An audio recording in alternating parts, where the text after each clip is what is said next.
네, 안녕하세요. 오랜만에 MPK 인덱스 브리핑으로 찾아뵙습니다. 제가 MPK 상임이사로 이제 발령받고 방송을 시작한 지 2달이 좀 넘었는데요. 평범한 직장인으로 살아왔던 제가 이렇게 방송을 한다는 게 저에게는 참 엄청난 도전이었습니다. 아마 첫 2달은 그래서 훈련하는 과정이었고, 그래서 제가 좀 잘 아는 분야인 프랑스에 대해서 이야기를 주로 많이 했었는데, 이제부터는 이제 국내 이슈에 대한 브리핑을 이제 해보고자 합니다. 우선 오늘 썸네일이 이승만이 옳았음을 역설적으로 이해함, 세인트폴 북클럽 리뷰인데요. 네, 조지 캐년의 미국역이 50년. 제가 이제 세인트폴 북클럽에서 매달 책 한 권씩 읽고 공부를 하는데, 같은 책을 읽고 이렇게 나누는 모임에서 너무 훌륭하신 분들과 너무 좋은 인사이트를 얻게 되어서 이 내용을 방송에서 함께 나누면 좋겠다는 생각이 들어서 오늘 썸네일을 이렇게 정했습니다. 제가 지난달에는 그래서 조지 캐넌의 미국 외교 50년을 읽었습니다. 네, 이제 본격적으로 북클럽 모임 리뷰를 하기 전에 먼저 한 주간 국내 이슈를 간단하게 다루고, 또 최근에 제가 이제 제 책 프랑스 교육처럼을 이제 MPK에 이제 기증을 해서 염가에 지금 내놓았는데, 제 책을 보신 이제 몇몇 분들께서 책 내용도 방송에서 좀 다뤄주면 좋겠다라고 하셔서, 네, 좀 부끄럽지만 제가 프랑스 교육처럼 이야기도 좀 하겠습니다. 우선 저는 다른 사람들과 마찬가지로 이제 네이버에서 기사를 주로 찾아봅니다. 그리고 댓글을 좀 유심히 보는 편인데요. 왜냐하면 지금 우리나라 언론이 사실상 이제 여론을 만진다고 해도 이제 좀 과언이 아닌데, 이 댓글을 보면 진짜 여론, 진짜 국민들의 생각을 좀 엿볼 수가 있더라고요. 물론 예전에 이제 드루킹이 했던 댓글 조작도 여전히 있어요. 그런데 이렇게 조작된 댓글은 좀 티가 나요. 말투가 좀 다르고 좀 티가 나는 거를 아마 다른 분들도 아마 느끼실 거예요. 그래서 이제 자가 필터링을 할 수가 있는데, 제가 최근에 본 기사들 중에서 좀 의미 있는 댓글이 있어서 오늘 가지고 왔습니다. 요즘 이제 성관이, 자녀, 특혜 채용 문제로 젊은 사람들이 분노하고 있는데, 저희는 그것보다 부정선거를 언급하지 않는 언론에 더 분노하고 있죠. 이제 김여영 대표님께서 이제 페이스북에 이런 글을 쓰셨어요. 네, 언론이 선관위 자녀 특혜만 얘기하고 부정선거 교묘하게 안 건드리는 것은 판이 깨지면 자신들의 기득권도 흔들린다고 보기 때문이다. 사후 공범, 거대 범죄에 나라가 꽁꽁 묶였다. 우리가 풀어낼 것이다 라고 쓰셨는데, 저는 이 마지막 문장에서 좀 위안을 받았습니다. 그런데 선관위 특채 문제를 다룬 기사의 댓글을 보면서 국민들이 이제는 사회로 부정선거 다 알고 이야기를 상당히 많이 한다는 걸 알 수 있었습니다. 보시면 지금 저게 이제 선관위 이제 소쿠리 항의에 쟤 날려버려 라는 이제 이야기를 했던 선관위, 이게 제목이어서 기사 제목인데, 네이버 댓글이 대부분 다 저렇게 사회로 부정선거 언제 재판하냐 뭐 이런 식으로, 사회로 부정선거 만든 놈 수사해라, 21대 총선 사전투표 분명 부정선거의 원흉일 것이다 뭐 이런 식으로 댓글이 대부분이 다 사회로 부정선거가 굉장히 많아요. 여기도 지금 제가 오늘 굉장히 많이 갖고 왔는데, 이거는 일부일 정도로 최근에 이런 선관위 문제, 채용 문제에 대한 댓글은, 그 기사에 나온 댓글은 사회로 총선 얘기가 굉장히 많아요. 저기도 지금 보이시죠? 4.15 총선, 사전투표 보정값 등등등 우리가 알고 있는 내용을 다 쓰셨어요. 네, 그 다음도 보시면, 네, 지금 4.15 총선 부정 명명백히 밝혀라, 4.15 전산 조작 밝히고 사전투표 폐지합시다.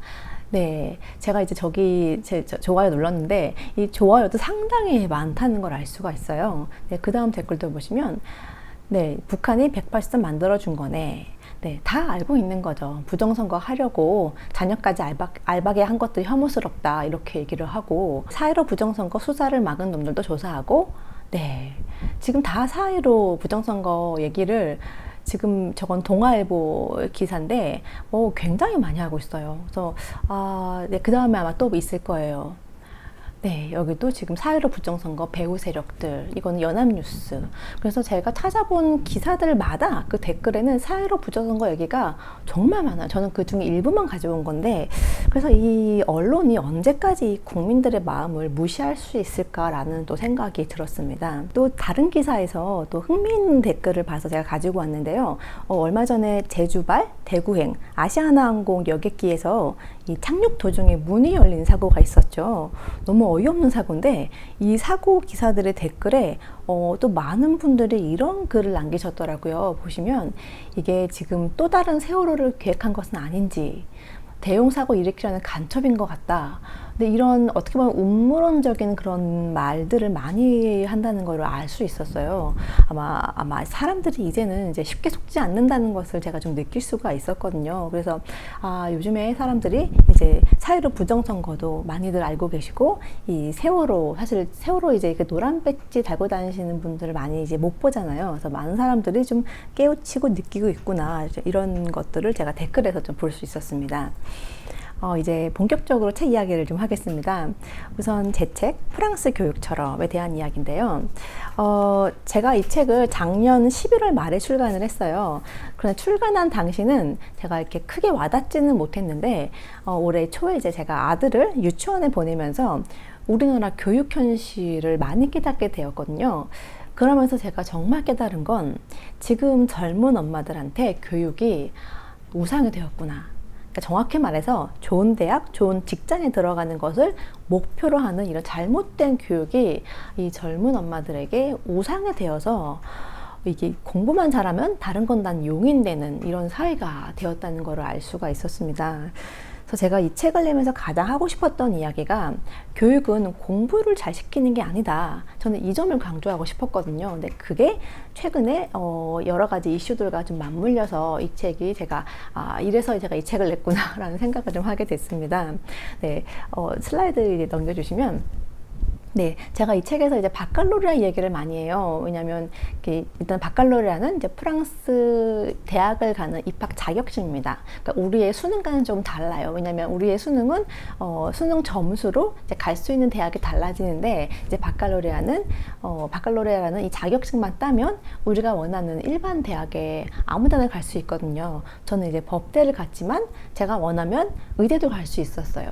그런데 저 바칼로레아 따는 게 되게 어려워요. 시험 자체가 굉장히 어렵기 때문에 쉽게 딸 수 있는 건 아니지만, 적어도 프랑스 아이들은 남들과, 그러니까 친구들과 경쟁하지 않고 자기 자신과의 싸움을 하면서 바칼로레아를 준비를 하는 거죠. 결국은 이제 자기 자신을 위한 공부를 하는 건데, 저는 이 점이 너무 부럽더라고요. 이제 우리나라 같은 경우는 지금 수능 그리고 이제 내신 때문에 0.1점 차이로 이 등급이 바뀌고, 이런 과정에서 아이들이 엄청난 스트레스를 받고, 친구들이 친구 이전에 정말 이 경쟁자가 되는 이런 사회에서 아이들이 스트레스를 감당을 못해서 요즘 이제 학폭으로 많이 이어지고 있고, 제가 이제 지금 살고 있는 동네에서는 그렇게 아이들이 이제 청소년들이 자살도 많이 해요. 그래서 우리나라에 저는 이제 교육의 이런 시스템이 근본적으로 좀 이런 식으로 가면 어떻겠나, 이 상대평가가 아니라 절대평가로 가면 좋겠다라는 생각을 요즘에 최근에 많이 합니다.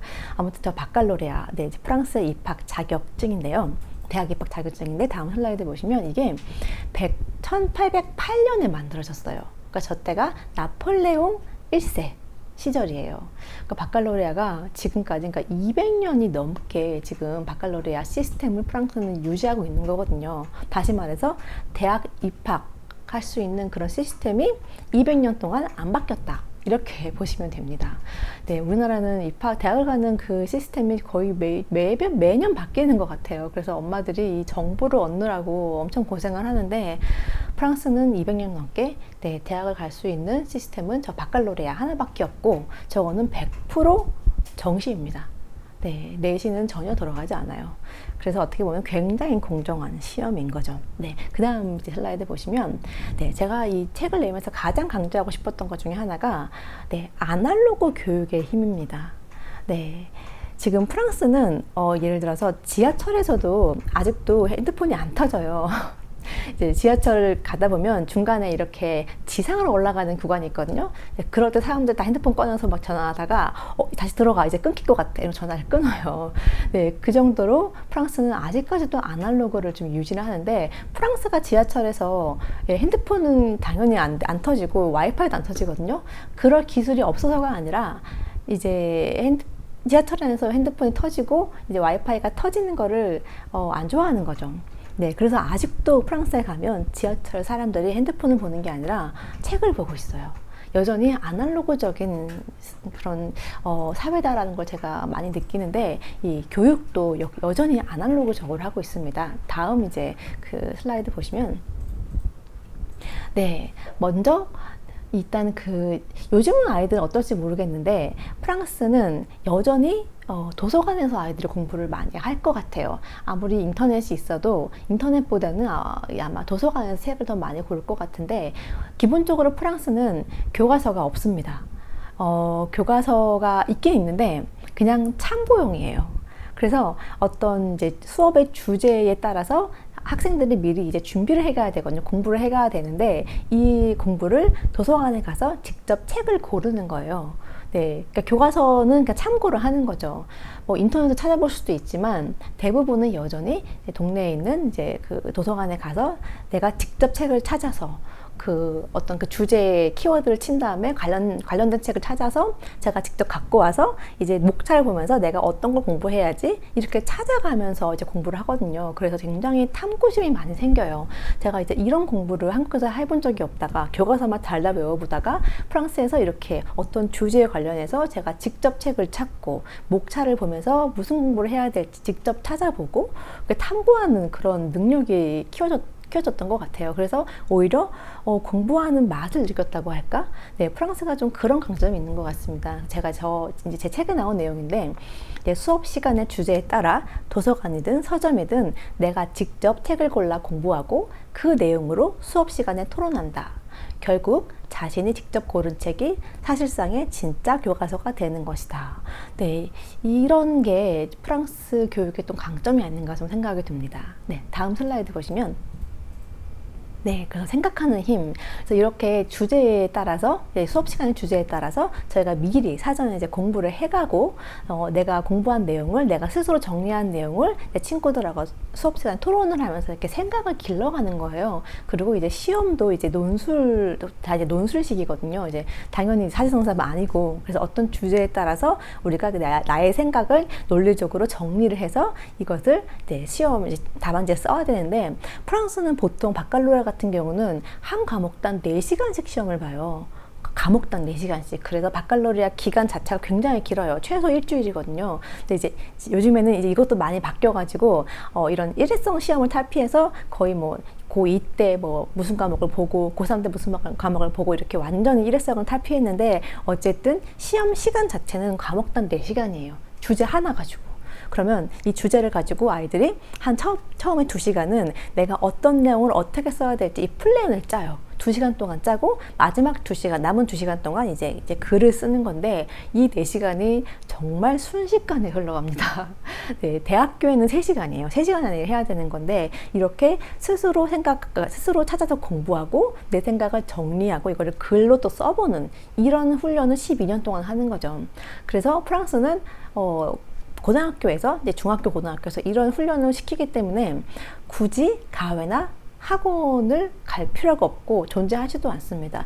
물론 좀 공부가 이제 따라가기 어려운 학생들은 과외를 하기도 하는데 거의 극소수라고 보시면 됩니다. 그래서 제가 이제 이 책에서 이런 내용을 썼어요. 나는 그저 학교 수업만 열심히 따라갔을 뿐이다. 힘겨운 일이었지만 스스로 공부하는 법을 터득하며 바칼로레아가 요구하는 생각하는 힘을 길렀던 것이다. 네, 제가 바칼로레아를 했기 때문에 아마 제가 한국에서 글을 써본 적이 없는데도 불구하고 지금 MP를 만들고 이렇게 글을 쓰는 그런 능력이 좀 생겼던 것 같습니다. 네, 다음 슬라이드 보시면, 네, 이 내용은 제 책을 읽으신 분들 중에서 이 내용을 굉장히 좋아하시더라고요. 놀랍다고 하시는데, 연필을 쓰지 않는 프랑스 초등학교. 네, 당연히 프랑스는 타이핑이 없어요. 타이핑을 해서 과제를 제출하면 아마 0점일 거예요. 무조건 손글씨를 써야 되고, 어렸을 때는 이 필사, 글씨를 똑바로 예쁘게 잘 쓰는 법을 굉장히 오랫동안 가르치거든요. 사실 결국에는 나중에 사회에 나와서는 뭐 타이핑만 하겠지만 사실 이 필사가 중요한 거는 다 아시잖아요. 그래서 프랑스는 여전히 필사를 하는데, 그런데 프랑스 초등학교는 이제 아이들이 처음에 초등학교 딱 들어가야 그때부터 파닉스를 해요. 우리나라는 초등학교 들어가기 전에 이미 한글 다 떼고 심지어 영어 다 떼고 가잖아요. 근데 프랑스는 초등학교 들어가야 그때부터 파닉스를 하는데, 그래서 아이들이 처음으로 이제 글을 쓰기 시작하는 거죠. 그래서 얼마나 삐뚤삐뚤 쓰겠어요. 그런데 연필을 못 쓰게 해요. 볼펜으로 쓰게 하고 못 지우게 합니다. 그래서 아이들 공책이 정말 지저분해요. 그러니까 제 지인 중에 이제 프랑스 초등학교, 한국인 엄마고 프랑스 아빠인데, 한국인, 그 아이를 프랑스 초등학교에 보낸 지인이 있어요. 근데 그 지인이 아들이 학교에서 이 볼펜을 쓰게 하고 연필을 못 쓰게, 그러니까 지우개로 못 지우게 하니까 공책이 너무나 지저분하다는 거예요. 왜 이러는지 모르겠다. 이렇게 얘기를 하는데, 제가 생각해보니까 저도 한국에 있을 때 이 숙제나 이런 거를 낼 때, 제출을 할 때 제가 틀린 거를 완벽하게 지워서 정말 완벽한 숙제를 냈던 기억이 나더라고요. 근데 프랑스는 초등학교 때도 볼펜을 쓰게 해서 내가 틀린 것을 지우지 못하게 해요. 그래서 다시 말해서 아이들이 내가 뭐 틀렸는지 나중에 다시 돌아보고 알게 하는 거죠. 그래서 이 점을 굉장히 좀 신기해하시더라고요. 제가 쓴 이제 내용인데, 처음으로 글을 쓰는 초등학교 1학년 때 연필이 아닌 볼펜을 쓰게 하여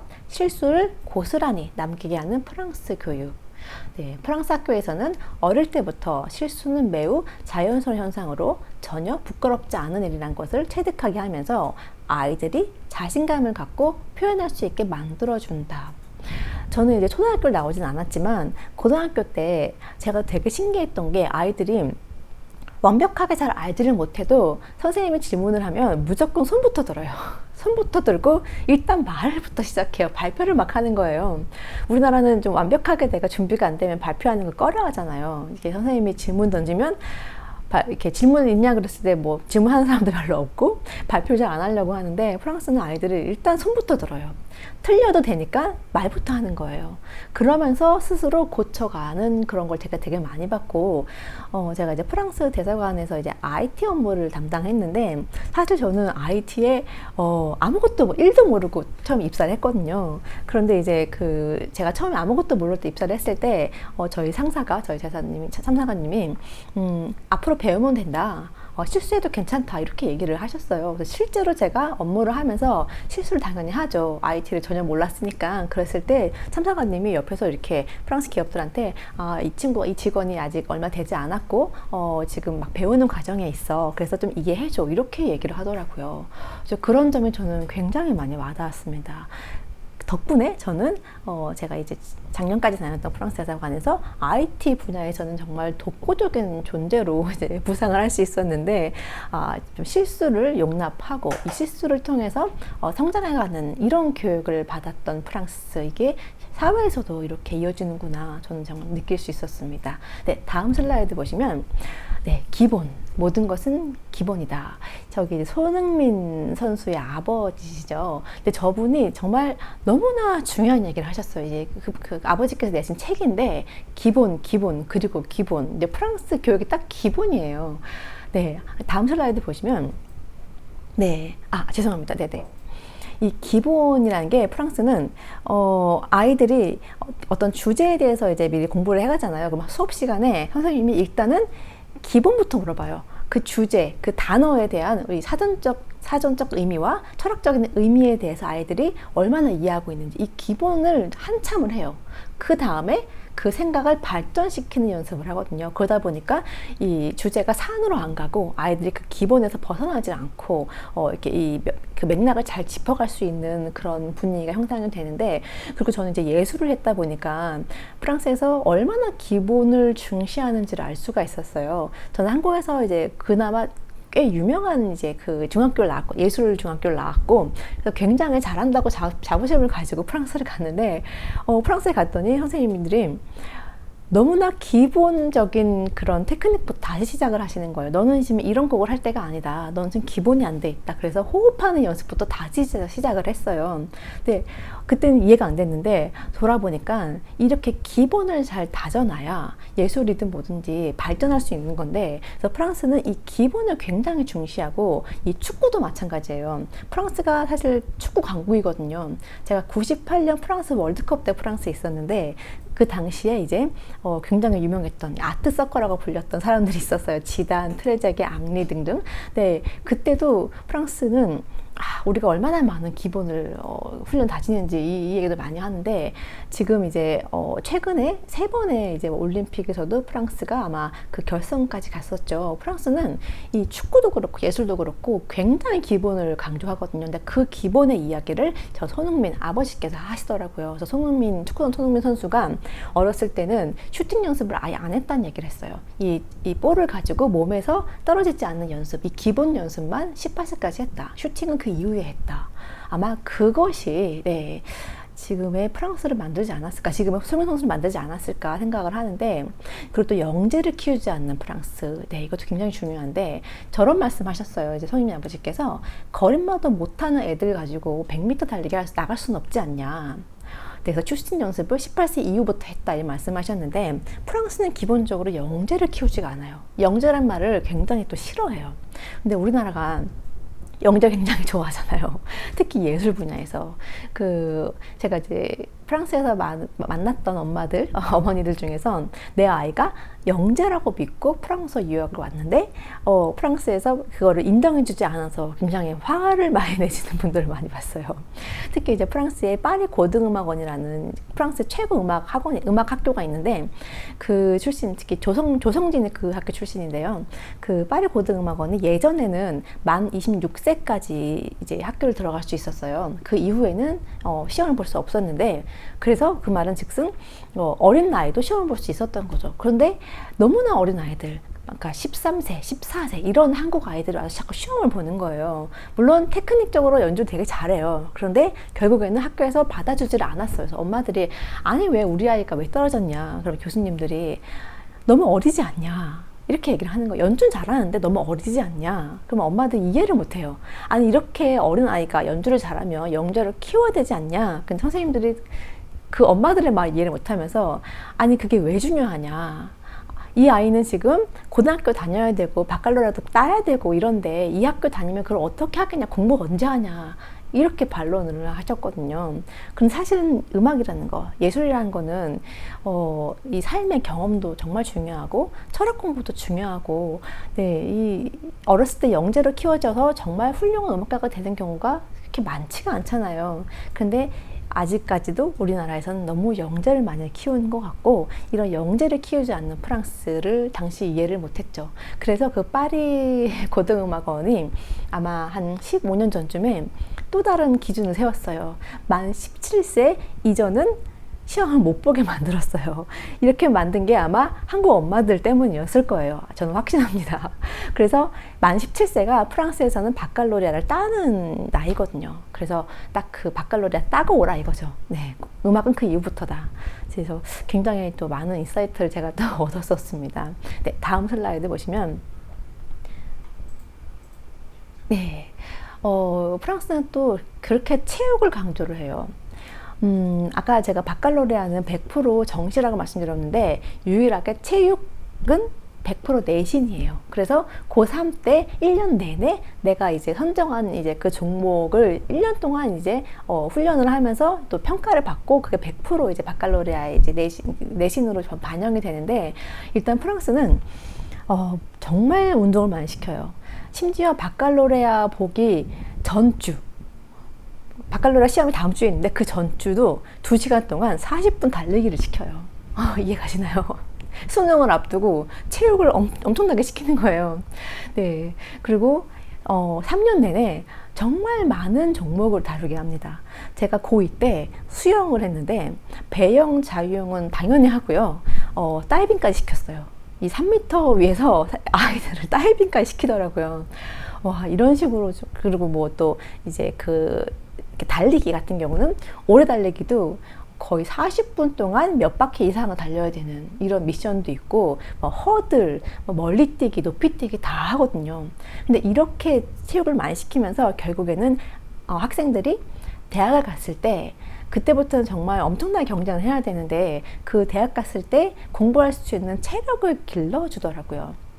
제가 왜 바칼로레아는 남들 경쟁하지 않는다. 왜냐면 100% 정시고 내가 10점 이상만 따면, 그러니까 평균 10점 이상만 따면 이 자격증을 얻기 때문에 바칼로레아는 남들과 경쟁하지 않고 오로지 내 자신과 경쟁하는 거라고 말씀드렸는데, 대신 대학을 가면 대학을 졸업하는 비율이 30%가 안 돼요. 그만큼 어렵고 엄청난 경쟁을 시키거든요. 그래서 그 경쟁에 이길 수 있도록 이 체력을 미리 다져주는 거죠. 그리고 더 중요한 건 프랑스는 남자 여자 구분을 안 해요. 이 체육 시간에 축구도 같이 하고요, 탁구도 같이 하고요. 제가 고3 때 탁구를 선택을 했는데 전교생 탁구 선택과 전교생을 한 이제 교실에 모아놓고 이제 시합을 하게 해요. 그래서 이기면 왼쪽, 지면 오른쪽으로 가게 하는데 남자애들하고 같이 섞여서 하는 거예요. 왜 대학을 가면 사실은 남자 여자 이렇게 구분해서 경쟁하는 거 아니잖아요. 그래서 체육도 이렇게 남녀 구분을 하지 않고 이 점수를 매기는 그런 보면서 이게 정말 남녀 평등 아닌가? 저는 이런 생각도 해봤습니다. 물론 저는 체육 거의 전교 꼴찌를 했어요. 그렇지만 지금은 제가 체육을 되게 많이 좋아하고 운동 되게 좋아하거든요. 제가 이 체력이 길러졌다는 거를 정말 많이 느꼈었고, 이 체력이 길러지니까 제 삶이 달라진다는 거를 제가 고등학교 때 느꼈던 것 같습니다. 네, 다음 슬라이드 보여주시면요. 네, 그래서 제가 이 책을 내고 나서 최근에 있었던 이 강남에서 있었던 일들, 마약 음료, 저게 이제 집중하는 음료다 그래서 나와준 거예요. 그러니까 아까 말씀드렸지만 지금 젊은 엄마들한테는 이 교육이 우상이 되어가지고 공부만 잘하면 모든 게 다 허용되는 이런 지금 시대가 온 것 같습니다. 그래서 우리가 이제 앞으로 다음 세대를 어떻게 교육시켜야 되는지 이거에 대한 이제 많은 이제 미션이 남아 있는 것 같고, 제가 다음 세대 교육에 도전장을 내고자 이제 MPK에 오게 된 거죠. 네, 그래서 이제 제가 이 프랑스 교육점의 책을 좀 소개를 했습니다. 네, 제가 에필로그 이런 말을 썼어요. 교육의 목적은 공부를 잘하는 데 있는 것이 아니라 가치 개발에 있다. 제가 이 책을 쓴 목적이고, 지금 이게 지금 우리 사회에 정말 필요한 내용이 아닐까라는 생각을 해봤습니다. 네, 이제 제가 오늘의 썸네일 좀 늦었는데요. 네, 캐년의 이야기를 좀 하겠습니다. 미국 외교 50년. 제가 세인트폴 북클럽에서 이 책을 지난달에 읽고 나서 같이 책을 읽고 나누었던 분들하고 너무나 좋은 인사이트를 얻었어요. 그래서 이걸 좀 방송에서 나누고 싶었는데, 우선은 이 책을 보면서 제가 책의 스포일러를 할 수는 없지만 어떤 내용을 나눴는지 말씀을 드리겠습니다. 책을 읽었던 어떤 분께서, 저도 느꼈는데 이 캐논의 말투가 굉장히 좀 방어적이다, 이런 얘기를 하셨어요. 그래서 이렇게 전문직 외교관이 이제 국가를 더 잘 운영할 수 있다고 하는데, 그냥 이런 말을 하거든요. 장기적으로는 국민의 여론이 옳다. 이게 어떻게 보면 좀 공무원적인 태도가 아닌가, 저는 이제 이런 얘기를 했어요. 저도 사실은 오랫동안 이제 프랑스 외교관들을 보다 보니까 너무 외교관적인 태도야, 이렇게 제가 얘기를 했는데, 그런데 이렇게 말씀하신 분이 그 다음 주에 그 내용을 정정한다라고 하시면서 이렇게 말씀하시더라고요. 그분께서 어떤 유튜브에서 전직 주미 프랑스 대사가 우크라이나 전쟁에 대한 걸 대담을 하는 걸 보셨는데 이런 말을 했다고 해요. 이제 러시아는 현재 베팅하고 있다. 이제 미국인들이 전쟁에 대한 피로감을 느끼고 있어서 이것이 여론에 의해 형성이 되었다. 그 러시아는 지금 유럽인들이 여론의 형성을 통해 전쟁에 대한 피로감을 느끼길 기다리는 중이다. 그래서 만약에 트럼프가 당선이 된다면 젤란스키에게 아마 전쟁을 중단할 것을 요청할 것 같다, 이렇게 얘기했다고 해요. 그래서 여기서도 지금 이 여론이 얼마나 중요한지를 얘기하는 거 보고 캐논이 옳았다. 내가 정정한다, 이렇게 말씀하셨거든요. 생각해보면 우리나라처럼 언론이 언론이 여론을 이렇게 자의적으로 형성하지 않는 이제 그 프랑스의 경우는 이제 마크롱 대통령이 지난번 노란 조끼 시국에서 이 대토론을 통해서 여론을 바꾸려고 굉장히 노력을 했거든요. 그리고 결국 성공을 했어요. 그래서 아마 프랑스 정치인들도 이 여론을 바꾸기 위한 노력을 굉장히 많이 하고 이것이 정말 중요하다. 저도 그 생각이 났습니다. 그리고 저희가 나눈 얘기 중에서 이제 2차 세계대전 이후에 이제 미국은 이제 소련이 주도하는 공산 세력의 확장을 경계하고 있었고, 또 미국은 이 공산 세력 확장을 막기 위해서 이렇게 이런 외교 정책을 실행에 옮겼는데, 미국에서 오랜 기간 활동했던 이승만 대통령이 이러한 미국의 정치 상황을 이해하고 있었고, 또 정권을 잡기 위해 대중들의 지지와 여론 형성이 중요함을 알고 있었다. 그래서 이승만 대통령이 미국에서 여론전을 통해 우리나라에 이익이 되는 쪽으로 상황을 끌고 갔다는 이야기를 나누었어요. 그러면서 이제 어떤 예를 들었냐면 이승만 대통령이 이제 포로를 풀어줬잖아요. 그래서 그 포로를 풀어준 사건 이후에 이제 아이젠하워 정권이 이승만 대통령을 좀 위험한 인물로 이렇게 여겼는데 당시 이승만 대통령이 이 여론전을 위해서 미국의 언론에 연설 원고를 송부했다고 해요. 그래서 이렇게 얘기를 했다고 합니다. 그러니까 미국도 본래 가난한 이민자의 나라였다. 이민자들이 교회 짓고 학교 짓고 예배했다. 그리고 하나님이 축복하셔서 최강국이 되었다. 한국은 일본의 그런 제국주의 하에서 고생하다가 이제 겨우 나라를 되찾았다. 이런 한국을 도와주는 게 하나님의 축복을 받은 미국의 사명이 아니겠는가. 그래서 우리 한국인은 끝까지 공산당과 싸우다 죽지 겁쟁이 미국처럼 하지 않을 것이다. 이런 내용, 연설 원고를 미국에다가 송부를 했는데 그 이후에 몇몇 주의 의회가 이승만 대통령의 지지 선언을 발표했고 여론이 바뀌면서 이제 아이젠하워가 입장을 바꿨다고 하죠. 이런 식으로 이제 이 여론을 미국의 여론전을 통해서 한국의 이익이 되는 쪽으로 움직였던 이승만 대통령 이야기를 저희가 좀 했었습니다. 네, 그리고 또 어떤 분께서는 러시아에서 이제 나온 이제 유명한 예술가들, 라마니노프, 찰콥스키, 톨스토이 같은 훌륭한 예술가들이 있는데요. 이 볼셰비키 혁명이 그렇게 봤을 때 좀 많은 폐단을 낳았지 않았나 이런 얘기도 하셨고요. 또 어떤 얘기를 했냐면 이제 캐논 같은 경우는 이제 그 한 나라에는 착한 국민도 있고 나쁜 국민도 있고 열심히 일하는 국민도 있고 또 자유를 좋아하는 국민, 이런 국민들이 모여서 국가를 만들고 정치 체제를 만들어가는 것인데, 그래서 러시아에서 좀 민주주의를 찾아보려는 캐논의 희망이 좀 인상 깊었다라는 의견도 있었어요. 그래서 이 러시아에 대한 존중과 이 봉쇄의 밸런스를 좀 강조했던 캐논, 그래서 이게 참 선진국스럽다 이런 의견도 저희가 나눴고요. 그리고 또 이제 국가를 적이냐 아니면 동맹이냐 이렇게 인식하는 것이 아니라 뭔가 열려있는 태도, 그래서 캐논은 국가를 대할 때 뭔가 사람을 대하듯 이렇게 인격적으로 대하는 게 좀 멋있다는 생각은 들었지만, 저희가 만약에 캐논이 당시 대한민국 이제 막 건국 과정에서 캐논이 실무진이었으면 대한민국 어떻게 되었을까, 약간 좀 위험하지 않았을까 이런 의견도 나눴습니다. 그리고 저희가 나눈 내용 중에서 이 공산주의와 같이 선과 악의 이제 개념이 다른 세계관과 함께 지구에서 사는 게 가능할까? 이건 공존이 불가능하지 않나. 그래서 캐논의 입장을 저희가 좀 반박을 했는데, 특히 이제 이 부분에 대해서 이승만 대통령이 일본에 대해서 설명을 하셨잖아요. 그래서 이승만 대통령이 결국은 옳았다라는 것을 저희가 이제 좀 느낄 수가 있었고, 특히 이제 그 공산주의 국가가 이렇게 인격적으로 성숙이 가능할까라는 얘기를 했어요. 그래서 이제 미국식의 이런 아름다운 법치주의, 이상주의자들은 현재 북한을 저렇게 방치하는 게 맞는 것일까라는 이제 질문도 했었고, 또 이제 캐논은 이런 얘기를 하거든요. 미국은 결국엔 체제를 승리하는 것이 이기는 것이다 라고 했는데, 이것이 너무 나이브하다라는 이야기를 했었습니다. 그 이유는 이제 신문화대혁명이죠. 어떻게 보면 이제 PC나 리버럴 같은 이런 것들이 이제 미국 안에 들어가서 좀 영향을 주고 있는데, 미국은 이미 마르크스주의에 잠식되어 있다. 네. 그래서 이런 인격적인 아름다운 성숙이 결국에 이제 미국의 올무가 되어서 패권을 뺏긴 건 아닌가, 저희가 또 이런 이야기도 했었습니다.